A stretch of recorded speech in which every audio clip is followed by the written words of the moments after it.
Cases of rape are increasing all over the country. In fact, recent rape cases in Delhi has almost made Delhi look like capital of rape in the country.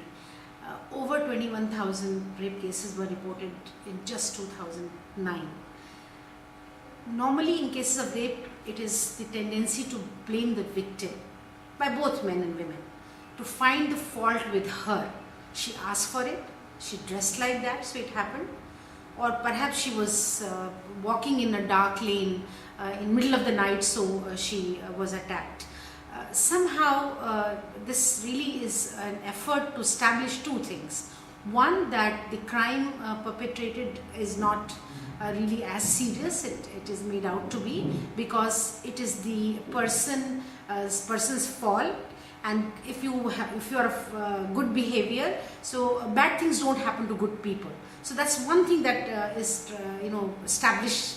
Society tries to establish one thing, and on the other side, the accountability is not established on the perpetrator. Perpetrator goes scot-free. He did it because he was titillated. He was brought into this kind of a situation where he was perhaps in some sense forced to do it. But that is, in a way, establishing the patriarchal notion and also this power relation, because the men have the power over the women, and they try to do that and establish that by attacking a woman physically, trying to harm her in that sense. So I think this is something which we have to understand, that this has to be seen differently. Unless we start doing that, it is really not going to be changing the male mindset, and also the whole idea of controlling female sexuality. That if you want to teach her a lesson, if you want to exploit her, you have to physically, sexually harm her.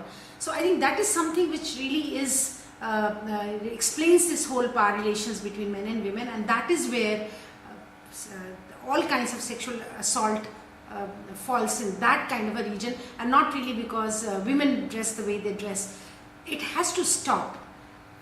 This kind of argument has to stop, and people who are promoting these arguments are responsible for not looking at the real cause and reason for the way the rape is increasing in the country. Many more sexual assault will happen if we will not change this social mindset and stop blaming the victim.